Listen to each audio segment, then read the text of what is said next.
আবহাওয়া পরিবর্তনে নিউমোনিয়ায় ভুগছে শিশুরা, বাড়ছে ডেঙ্গু রোগীর সংখ্যাও। বিস্তারিত জানাতে ভোলা থেকে সরাসরি যুক্ত হচ্ছেন সহকর্মী ছোটন সাহা। ছোটন, বর্তমান জেলায় নিউমোনিয়া এবং ডেঙ্গু রোগীর সংখ্যা কত আসলে এবং প্রতিরোধে কি ব্যবস্থা নিয়েছে স্বাস্থ্য বিভাগ, জানাবেন। ইশরাত, যেমনটি বলছিলেন যে আসলে গত কয়েকদিন ধরে যে আবহাওয়ার পরিবর্তন, অর্থাৎ দিনের বেলা তাপমাত্রা থাকছে প্রায় 32 থেকে 35 ডিগ্রি সেলসিয়াস এবং রাতে সেই তাপমাত্রা কমে গিয়ে থাকছে 16 থেকে 17 ডিগ্রি সেলসিয়াস। এই যে তাপমাত্রার তারতম্য, এটির কারণে কিন্তু শিশুদের আপনার সহনীয় পর্যায়ে না থাকার কারণে তারা কিন্তু ঠান্ডাজনিত আক্রান্ত হচ্ছে এবং একই সাথে নিউমোনিয়া আক্রান্ত হচ্ছে, এবং যার সংখ্যা গত এক সপ্তাহে দাঁড়িয়েছে 158 জনে। আমি রয়েছি ভোলার যে 250,000 জেনারেল হাসপাতালে, এবং এই হাসপাতালে শুধু নিউমোনিয়া নয়, একই সাথে ডেঙ্গু সংক্রমণও রয়েছে।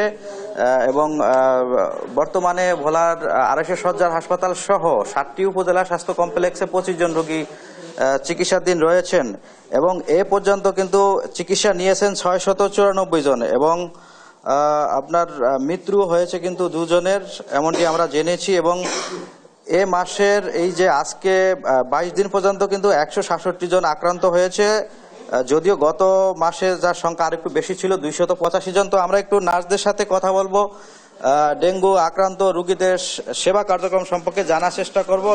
রোগীদের চাপ কেমন দেখছেন, আর সেবা কার্যক্রমে কোনো সমস্যা রয়েছে কিনা? বর্তমানে পুরুষ ওয়ার্ডে ডেঙ্গুর চাপ কম রয়েছে, আর সেবা কার্যক্রম আমরা দিয়ে যাচ্ছি, ওষুধপত্র সবই হসপিটাল থেকে আমরা দিচ্ছি।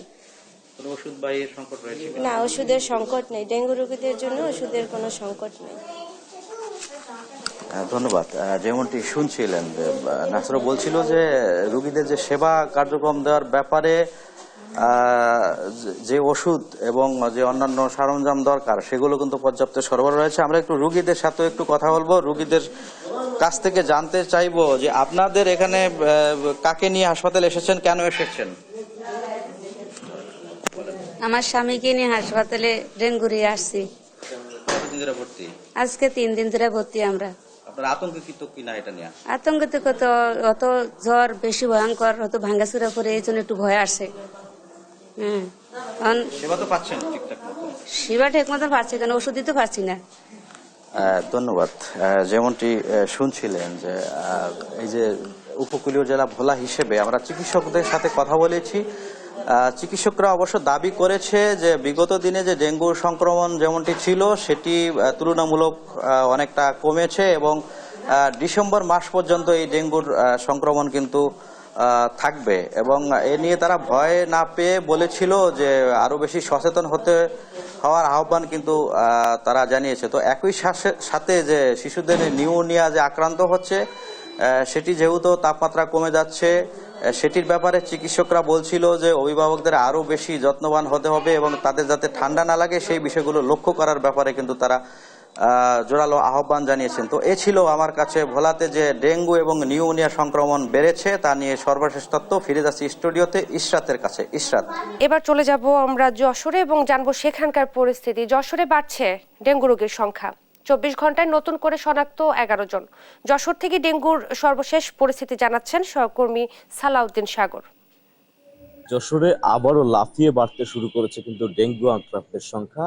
আজকে গত 24 ঘন্টায় শনাক্ত হয়েছে নতুন করে 11 জন, এবং আমি যেখানে দাঁড়িয়ে আছি যশোর জেনারেল হাসপাতাল, এখানে ভর্তি আছে কিন্তু 11 জন। তো যশোরের রেড জোন হিসেবে যে এলাকাটিকে চিহ্নিত করা হয়েছে যশোরের অভয়নগর, সেখানেও শনাক্ত হয়েছে 9 জন এবং চিকিৎসাধীনও আছে 9 জন।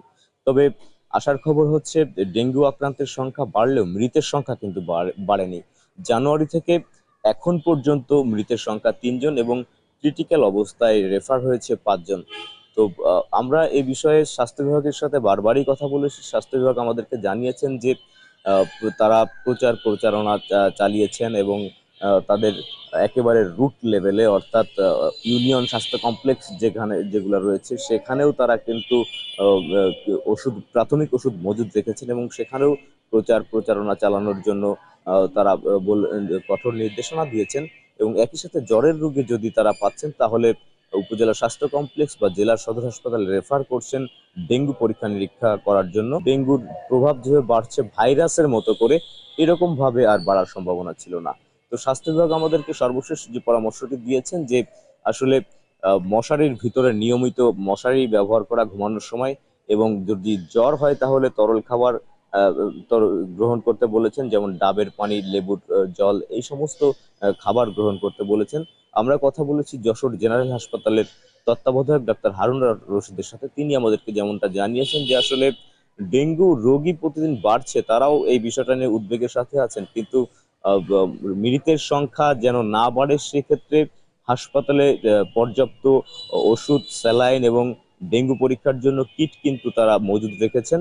তো হাসপাতালের তত্ত্বাবধায়ক তিনি আমাদেরকে যে পরামর্শটি দিয়েছেন সাধারণ জনগণের জন্য, যে একটু জ্বর হলে যেন আহ, সময় নষ্ট না করে, কালক্ষেপণ না করে, যেন হাসপাতালে বা উপজেলা স্বাস্থ্য কমপ্লেক্সে রোগীরা এসে ডেঙ্গু পরীক্ষা করে তারপরে যেন ওষুধ গ্রহণ করেন। কারণ যশোর থেকে ডেঙ্গু পরিস্থিতি জানাচ্ছিলেন সহকর্মী সালাউদ্দিন সাগর।